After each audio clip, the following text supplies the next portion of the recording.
Ya. Apa artinya ya?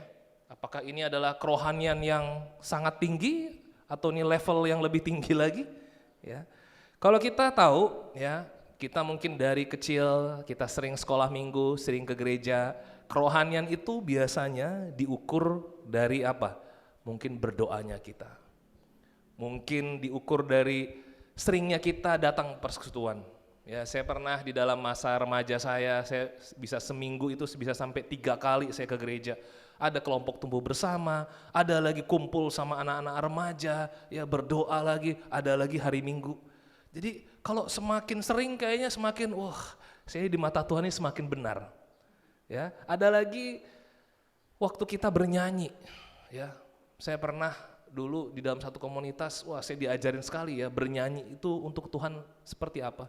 Jadi kadang-kadang kalau saya lihat, ini kok bernyanyinya kurang semangat, ini kok bernyanyinya kok datar aja, ini kurang rohani mereka ini. Ya, kadang-kadang bisa punya ukuran seperti itu. Atau baca Alkitabnya, ya ampun, itu mereka cuman bacanya 1 ayat 2 ayat, saya dong 5 pasal sehari, gitu ya. Tapi abis itu udah pasal 10 udah nggak baca lagi, karena nggak ngerti. Ya, kadang-kadang kita bisa punya ukuran kerohanian kita masing-masing. Di Yesaya pasal 58 ayat 3 dan 13 kita tahu bahwa ini menjelaskan tentang ritualnya Israel. Kita tahu bahwa saya 2 hari yang lalu ya saat teduh dari Yesaya 58 dan saya jadi mengerti ya apa sih hati Tuhan tentang kerohanian. Ya, Tuhan berkata demikian, mengapa kami berpuasa dan engkau tidak memperhatikannya? Mengapa kami merendahkan diri dan engkau tidak mengindahkannya juga? Ya, lalu ayat 13-nya, apabila engkau tidak menginjak-injak hukum Sabat dan tidak melakukan urusanmu pada hari kudusku, apabila engkau menyebutkan hari Sabat, hari kenikmatan dan hari kudus Tuhan, hari yang mulia. Jadi ada 2 ritual Israel, puasa dan hukum Sabat. Ya, itu yang mereka anggap ini kerohanian tertinggi. Kalau misalnya apa? Kita bisa punya doa puasa. Dan doa puasanya mereka itu ada ketentuan-ketentuannya. Ya, lalu hukum Sabatnya juga ada ketentuan-ketentuannya. Kadang tahun demi tahun berlanjut itu sudah ada lagi tambahan dari rabi-rabi ya, namanya kitab Mishnah untuk ritual-ritual yang lain. Ditambahkan lagi oleh pengertian rabi. Jadi tidak lagi murni dari firman Tuhan. Kenapa? Karena mereka sangat memperhatikan hal-hal tentang kegiatannya ini, ritualnya. Ya, puasa buat orang Israel saat itu yang penting adalah tidak makan. Oke. Hari Sabat yang penting adalah tidak bekerja. Jadi kadang-kadang waktu mereka melakukan ritual ini, mereka fokusnya apa? Pokoknya jangan itu, jangan ini. Ya. Terus ngapain dong sama Tuhan? Ya, yang penting saya nggak makan pas puasa. Yang penting pas hari Sabat saya nggak bekerja. Terus bagaimana hubungan kita ke Tuhan? Nah ini yang kadang-kadang kita sebagai kekristenan juga bisa bingung di dalam hal ini. Kenapa? Kadang-kadang kita bisa berpikir, yang penting saya nggak buat dosa yang aneh-aneh. Ya, yang penting saya nggak melakukan hal yang demikian. Jadi yang penting adalah tidaknya. Nah, Tuhan Allah menjelaskan motivasi orang Israel saat berpuasa itu apa sih? Motivasi mereka benar-benar menguduskan hari Sabat itu apa sih? Kenapa? Karena Tuhan selalu cari hati yang terdalam di hati kita. Hari ini kalau kita baik yang di Zoom, baik yang kita secara offline, kita datang, motivasi kita ini apa sih? Ya. Apakah memang hari Minggu sudah otomatis mandi. Ya, ke gereja. Itu ada orang fellowship. Ya, fellowship. Motivasi kita ini apa? Tuhan Allah mau kita, poin saya yang pertama adalah kita menjadi benar di mata Tuhan. Itu adalah kerohanian. Menjadi benarnya seperti apa? Di ayat berikutnya, ayat 2. Memang setiap hari mereka mencari aku dan suka untuk mengenal segala jalanku. Seperti bangsa yang melakukan yang benar dan yang tidak meninggalkan hukum Allahnya, mereka menanyakan aku tentang hukum-hukum yang benar. Mereka suka mendekat menghadap Allah. Ya, ini bagus banget orang Israel ini. Mereka cari Tuhan. Dan waktu cari Tuhan mereka tahu ke bait Allah. Mereka bisa bawa korban. Ya, waktu mereka menyembah mereka tahu aturannya apa aja. Oh ya, harus dipisahin korbannya, harus begini. Mereka bisa hafal. Sama seperti kita, kalau kita ke Kristenan mungkin, oh ya jam segini jam saya doa. Ya, kalau ibadah bajunya yang seperti apa? Ya, lalu nanti kalau ketemu brother sisters salamnya gimana? Ya, nanti ada breakout room. Ya, kasih waktu ya 30 menit lah, 15 menit lah sekarang. Ya. Jadi benar sih kita cari Tuhan, benar suka mendekat menghadap Allah, tetapi di ayat 3b sampai 4 dikatakan demikian, sesungguhnya pada hari puasamu engkau masih tetap mengurus urusanmu dan kamu mendesak-desak semua buruhmu. Sesungguhnya kamu berpuasa sambil berbantah dan berkelahi serta memukul dengan tinju dengan tidak semena-mena. Dengan caramu berpuasa seperti sekarang ini, suaramu tidak akan didengar di tempat tinggi. Ya, saya dulu waktu sekolah minggu ya, kadang-kadang saya dengar orang tua saya atau guru sekolah minggu, ayo makanya kita harus rajin baca Alkitab. Makanya kita harus rajin berdoa. Moses doanya berapa kali sehari? 3 kali, makan pagi, siang dan malam, sama doa tidur sekali-sekali.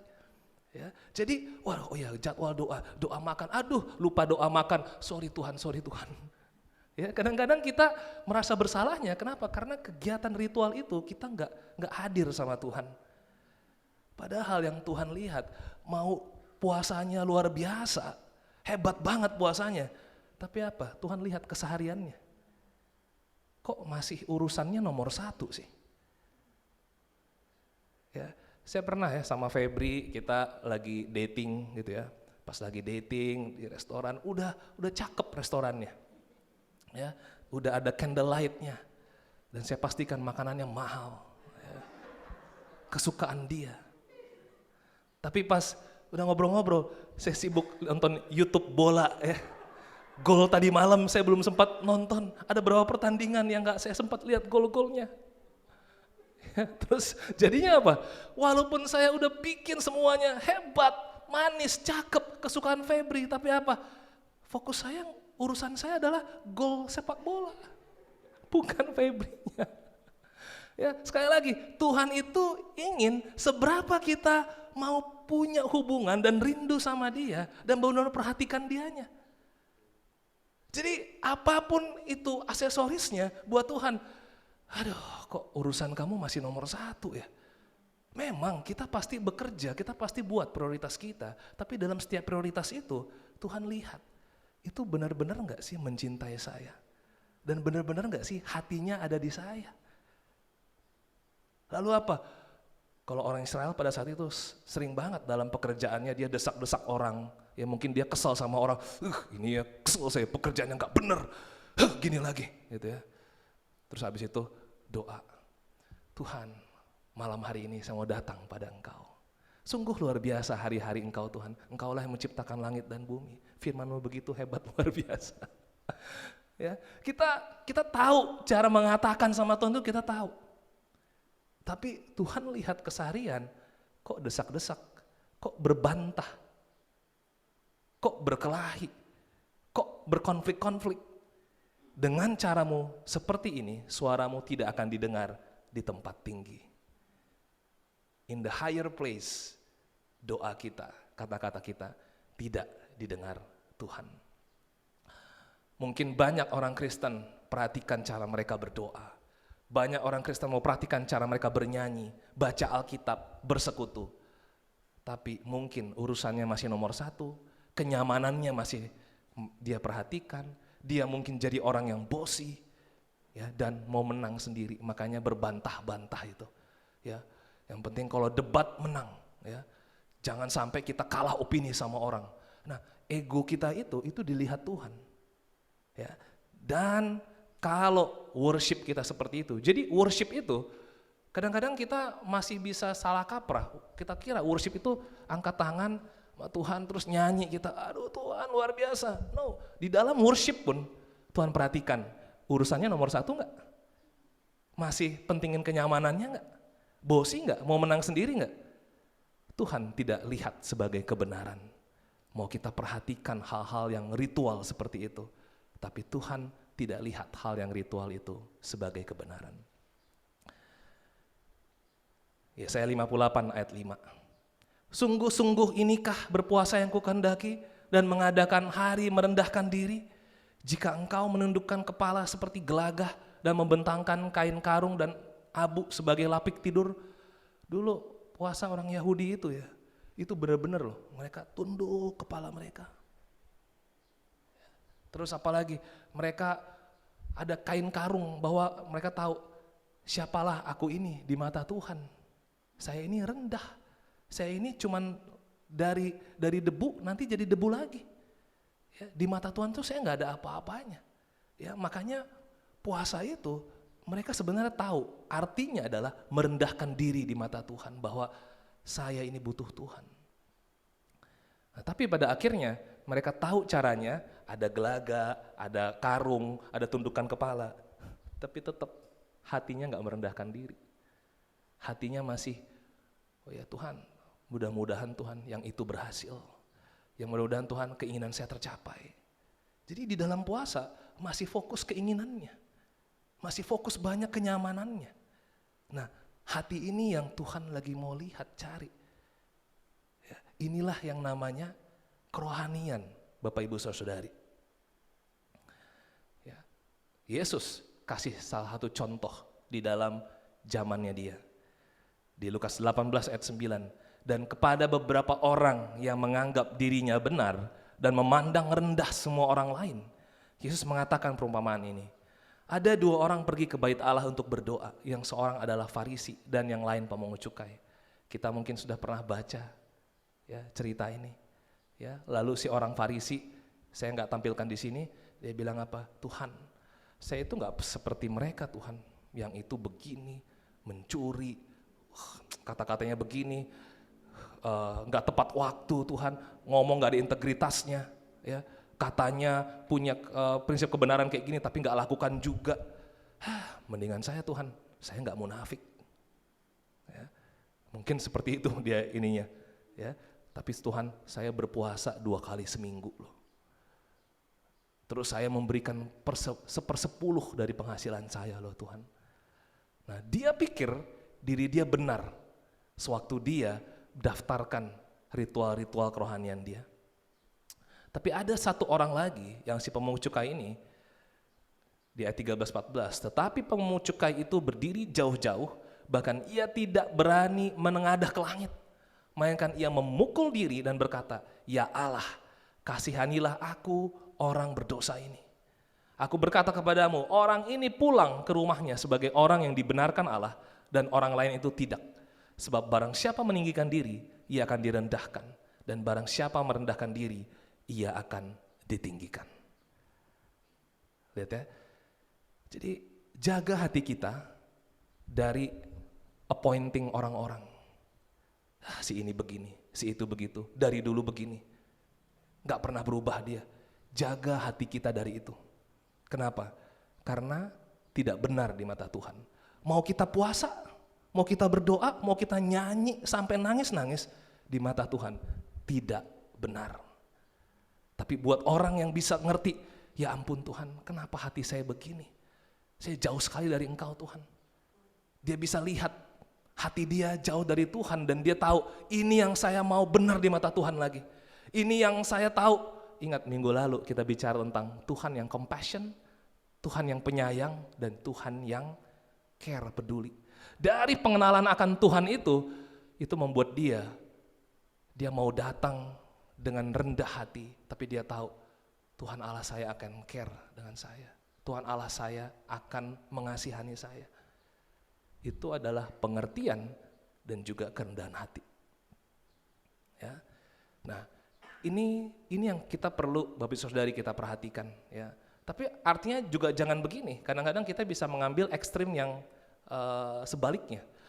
Ya udah, ya yang penting hati aja. Ya nggak perlulah saya ibadah datang-datang, ngapain nanti saya jadi munafik lagi.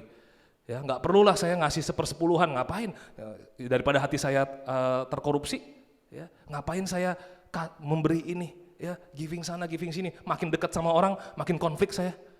Hati-hati. Itu adalah kelihatan hati kita jadinya tidak mau benar-benar mengasihi Tuhan. Kita hanya takut kita sakit hati lagi, takut kita tersakiti. Akhirnya yang kita fokuskan siapa? Apakah Tuhan? Tidak. Yang kita fokuskan adalah diri kita. Karena kita jaga supaya diri kita aman. Ini bukan spirituality, ini bukan kerohanian. Kalaupun memberikan 1/10, dia tahu bahwa apa? 1/10 ini adalah diatur oleh Tuhan di dalam firman Tuhan. Tuhan tahu bahwa apa? Apa yang saya punya saat ini, itu adalah punya Tuhan. Dan saya percaya, saya giving karena hati saya mencintai Tuhan. Itu adalah hati yang Tuhan inginkan. Bukan, udahlah, ya, toh saya juga nggak punya, nggak ini, ya, daripada kasih begini, ntar malu di hadapan orang-orang. Jangan kesana lagi, karena Tuhan mau lihat hati kita. Giving nggak? Tahu nggak bahwa keuangan itu semua datangnya dari siapa? Dari Tuhan. Kalau kita sudah nggak mau giving lagi, ya berarti ada hati yang nggak rohani yang kita perlu bisa bertobat. Ya. Berpuasa, ya jangan sampai akhirnya ya udah deh daripada ini saya nggak puasa lagi. Puasa itu bagus sekali untuk merendahkan diri kita. Ya. Kita mau puasa tentang apa misalnya? Kita mau doakan tentang ada satu pergumulan kita. Ya, saya mau kasih semangat untuk kita cari kualitas Tuhan yang kita butuhkan. Kalau saya bergumul tentang keuangan, berarti apa? Saya mau puasakan diri saya tentang bagaimana saya akan merasa aman di dalam Tuhan. Hanya Engkaulah Tuhan rasa aman saya. Hanya Engkaulah Tuhan yang akan melindungi saya. Rendahkan diri kita, butuh Tuhan akan hal itu. Kalau kita ada pergumulan tentang hubungan, berarti apa? Mungkin kita cari kualitas Tuhan apa yang benar-benar kita butuhkan. Saya butuh kesabaran, saya butuh pengampunan. Doakan itu waktu kita berpuasa. Tuhan, saya butuh Engkau Tuhan. Jadi kerohanian itu bukan kegiatan ritualnya, tapi selalu berhubungan dengan hati yang merendahkan diri di hadapan Tuhan, membutuhkan Tuhan. Jadi Tuhan yang kita butuhkan, bukan berkatnya, bukan dampaknya yang kita butuhkan, tetapi Tuhan secara pribadi itu yang benar-benar saya mau dekat sama Dia, saya mau cintai Dia, dan saya mau bertobat. Karena waktu puasa kita jadi bisa bersih hati kita. Saya senang ada satu brother yang saya tahu dia kalau berpuasa, setiap dia habis berpuasa, bro, ya ini hari ini gue puasa lagi, pas puasa ya, wah hati gue benar-benar ngerasa bersih lah gitu. Ya pikiran-pikiran yang kemarin, yang khawatir, yang ini ya, jadi benar-benar lega banget, sukacita banget. Gila ya, emang puasa ini memang benar-benar memurnikan hati ya. Saya dengar itu, saya bersukacita. Kenapa? Inilah contoh puasa. Ya, jadi puasa itu jangan sampai kita ukur, saya udah puasa, kok saya nggak dapat apa yang saya inginkan dari puasa. Udah puasa 5 kali, kok saya nggak dapat. Karena yang Tuhan inginkan adalah hatinya kita. Kerendahan hati kita, kemurnian hati kita, itulah puasa yang benar. Doa yang benar. Dan akhirnya kita tahu, kita mau bertobat ke arah Tuhan. Poin saya yang kedua, menjadi rohani adalah menjadi pengasih bagi orang-orang. Yesaya 58 ayat 6-7. Tuhan bilang apa? Bukan, berpuasa yang kukandaki ialah supaya engkau membuka belenggu-belenggu kelaliman dan melepaskan tali-tali kuk, supaya engkau memerdekakan orang yang teraniaya dan mematahkan setiap kuk. Lihat ya. Kenapa? Karena tadi si orang Israel itu waktu lagi puasa, dia sama orang kerjaannya juga dia desak-desak, ngomong berbantah-bantah, debat gak mau kalah, egonya keluar. Loh, Tuhan ini adalah Tuhan yang kasih, Tuhan yang pengasih, Tuhan yang penyayang. Ya, kalau kita berpuasa kita mau connect sama hatinya Tuhan, tapi kepada orang-orang yang Tuhan kasihi, kok malah gak dihargai orang-orang, kok malah gak diperlakukan dengan baik. Tuhan juga tegur orang Israel pada saat itu. Padahal harusnya kamu apa? Lepasin tuh supaya orang-orang bisa merdeka. Bantu dong orang-orang. Peduli dong. Itu mereka ada pergumulan itu, pedulikan dong. Inilah puasa yang kukendaki. Jangan sampai pas puasa kita jadinya fokus sama urusan kita. Tapi kita tidak mau memerdekakan kehidupan orang-orang. Ya. Terus dikatakan sama Tuhan ayat berikutnya.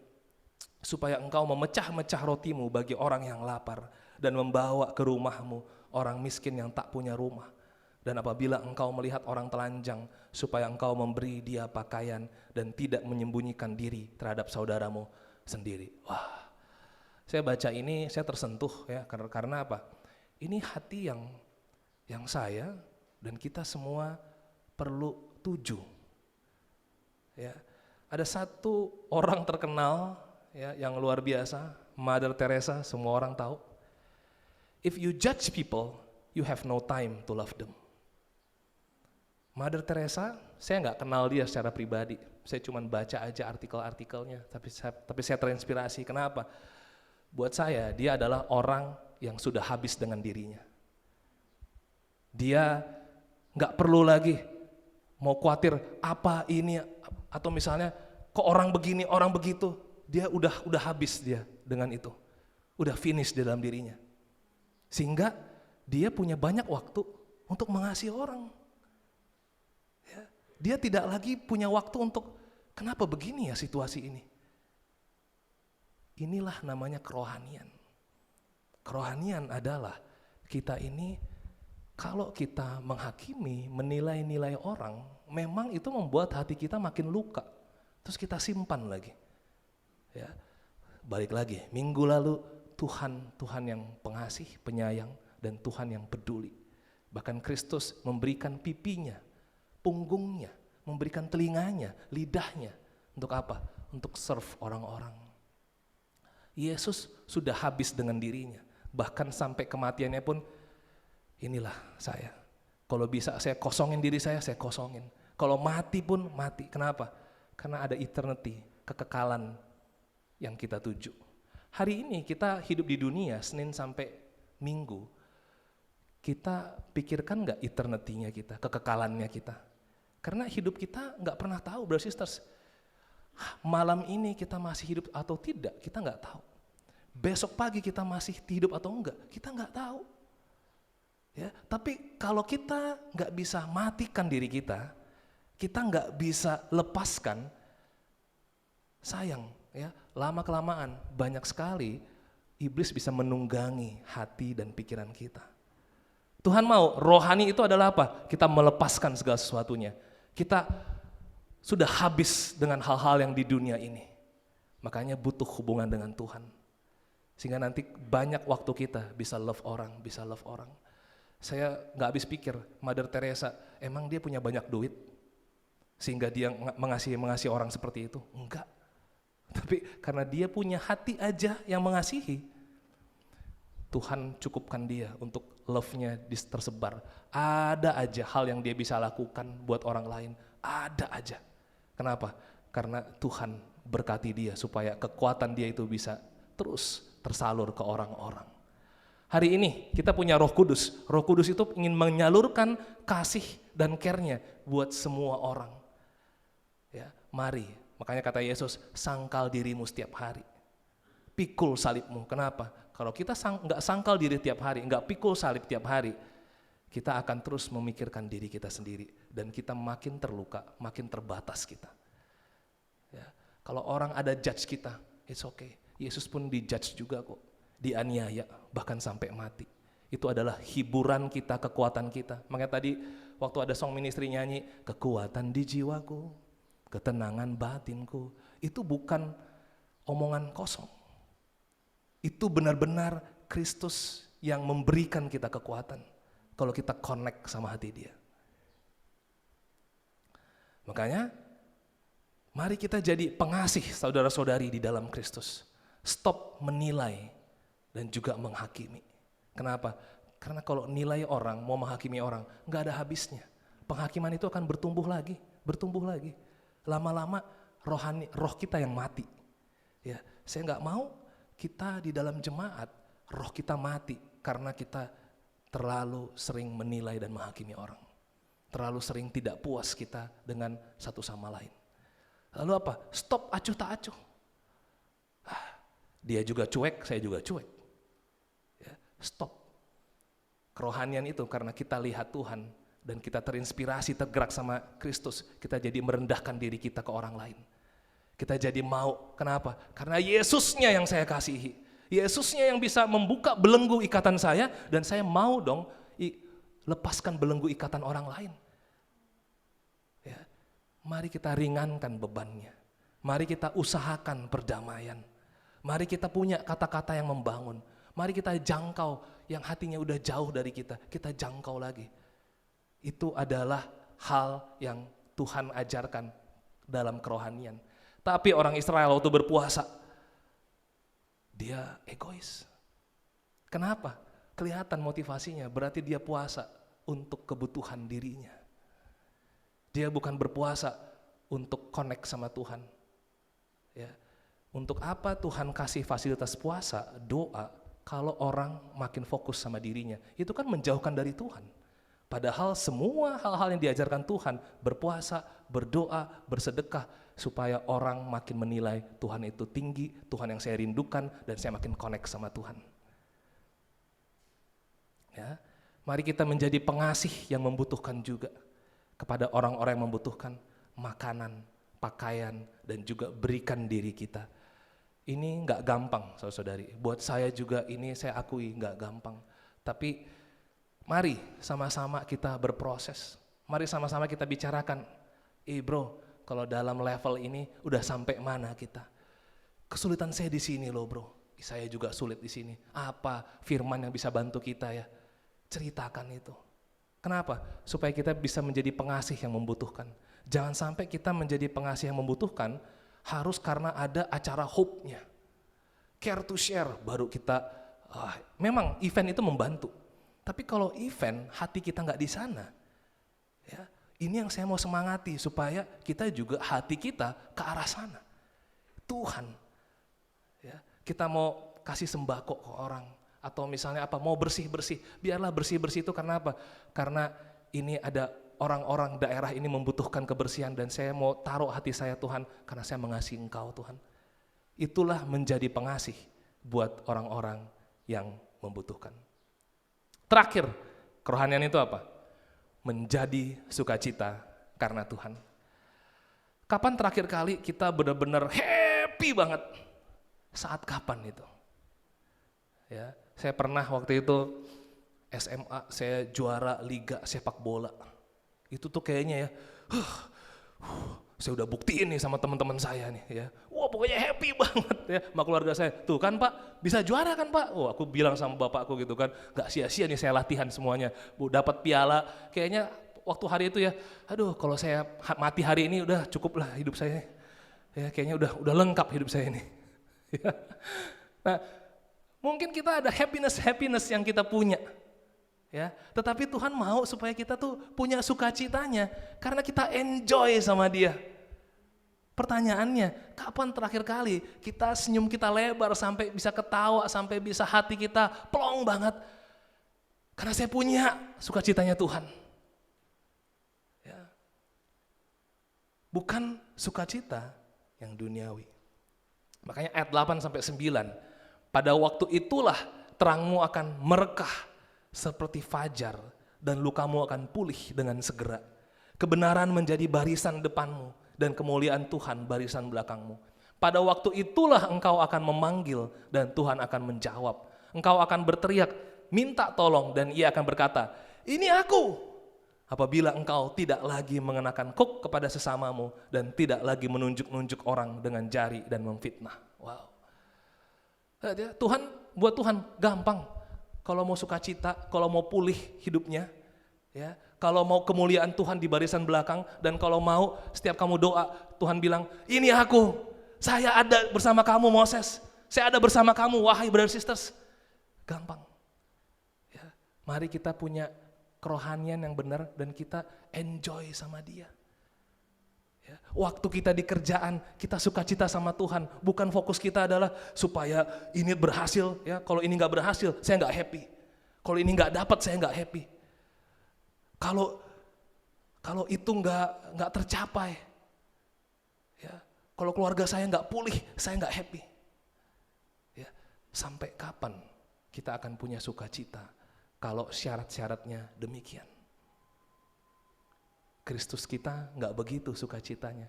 Sukacita itu kita bisa putuskan hari ini pun kita bisa happy, kita bisa sukacita. Kenapa? Karena buat Tuhan, ayo kita kembalikan lagi hati kita yang mau Tuhannya dan yang mau mengasihi sesama. Ini yang saya bersyukur ya, setiap mengasihi sesama, apapun itu yang menjadi kesulitan, karakter saya mungkin ada rasa malunya, aduh nanti ngomong apa juga nggak tahu, tapi setiap habis mengasihi itu terang merekah.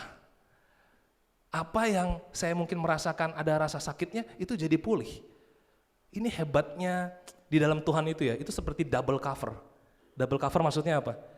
Tuhan udah bilang, saya ini penyayang, saya ini care sama kamu, sukacitamu harus dari sana. Ya, tapi secare-care-nya Tuhan, mungkin masih ada hal-hal yang nyangkut di hati kita tentang situasi, tentang keadaan. Tapi waktu kita putuskan untuk melakukan itu, love orang-orang, dan sukacita itu jadi double. Bener.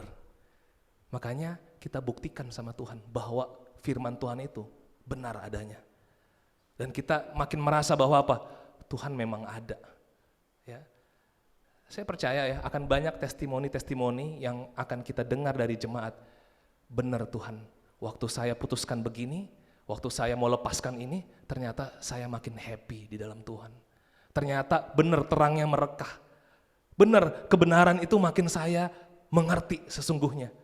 Tapi waktu kita menahan-nahan, dan sukacita itu tertahan selama-lamanya. Kita hanya punya sukacita-sukacita yang letupan-letupan karena apa? Kesebelasan yang saya inginkan itu juara, tapi abis itu udah. Besok ada pergumulan lain lagi, besok ada duka cita yang lain lagi. Sampai kapan kita mau kayak begitu?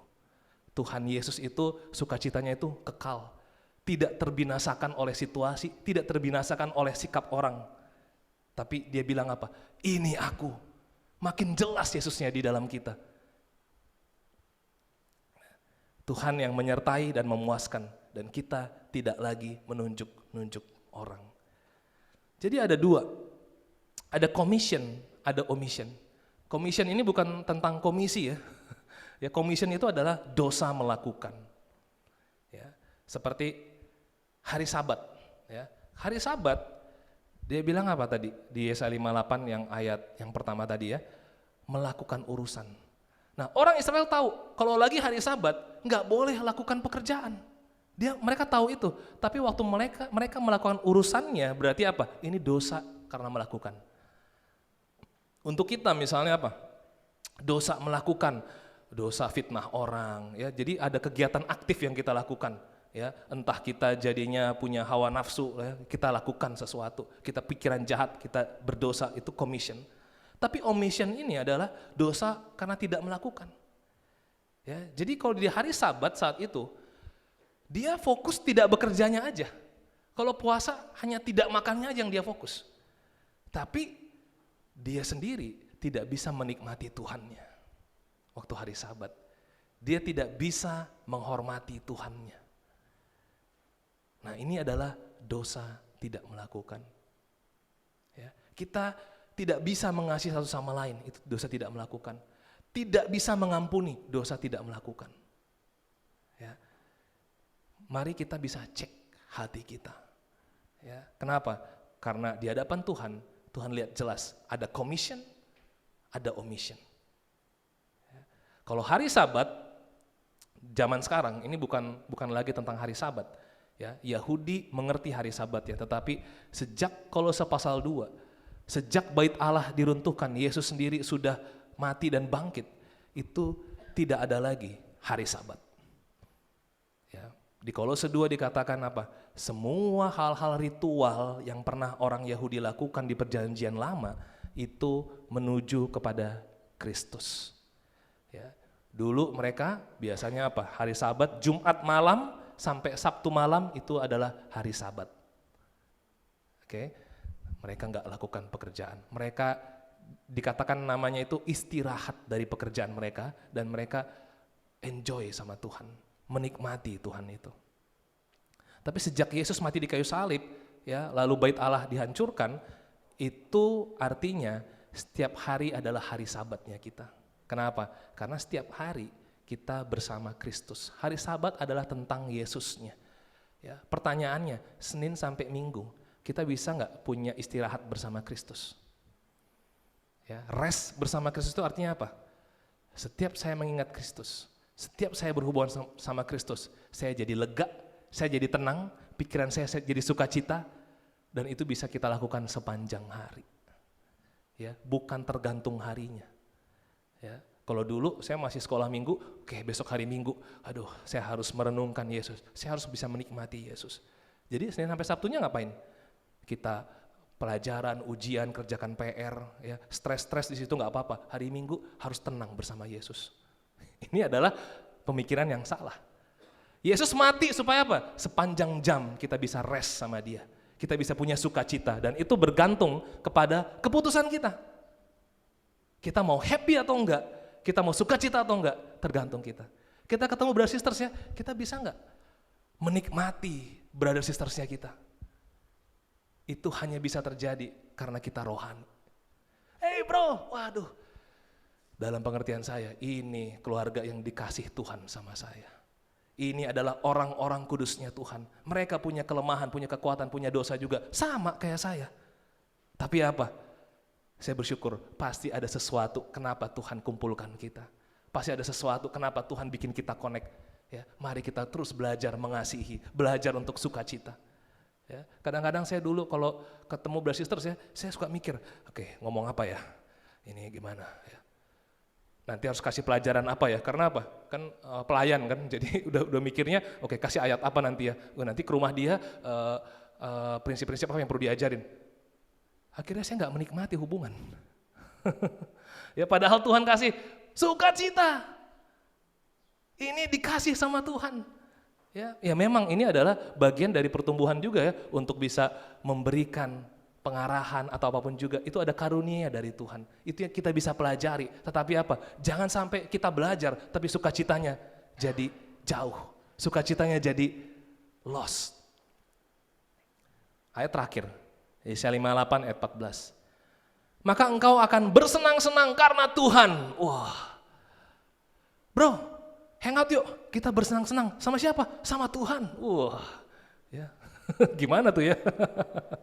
Tapi ini, kenapa Tuhan kasih ini? Berarti Tuhan ingin sekali, ayo dong Israel, bisa nggak have fun karena saya? Bisa nggak enjoy karena saya? Bisa nggak ketawa karena saya? Dan aku akan membuat engkau melintasi puncak bukit-bukit di bumi dengan kendaraan kemenangan. Aku akan memberi makan engkau dari milik pusaka Yakub. Kenapa kamu pikirin makanan terus? Besok gimana? Masih bisa ini enggak? Masih bisa itu enggak? Sukacitanya mana? Emang saya enggak hadir? Emang saya enggak nyata? Ayo have fun with me, enjoy with me. Sebab mulut Tuhanlah yang mengatakannya. Jadi apa? Kalau saya udah ngomong, jangan enggak percaya. Kan saya yang berkata-kata. Kok saya yang kata-kata masih ragu? Kalau temenmu yang berkata-kata ragu, nggak apa-apa, wajar. Ada mungkin dia nggak bisa dipercaya, bisa terjadi. Ada keraguan waktu orang berkata-kata. Tapi kalau Tuhan yang berkata-kata, masa ragu? Masa nggak happy? Masa nggak bisa terkonfirmasi dalam hati dan pikiran kita? Nah inilah yang akan mendidik kita. Sukacita itu tidak ada syaratnya. Sukacita hanya hati yang merendahkan diri di hadapan Tuhan, mengerti Tuhan, love orang lain, dan akhirnya kita bisa fun sama Tuhan. Kerohanian itu higher spirituality yang Tuhan kasih. Ya. Itu adalah menjadi benar, menjadi pengasih, dan menjadi sukacita. Bukan diukur lagi dari kegiatan dan ritual-ritualnya.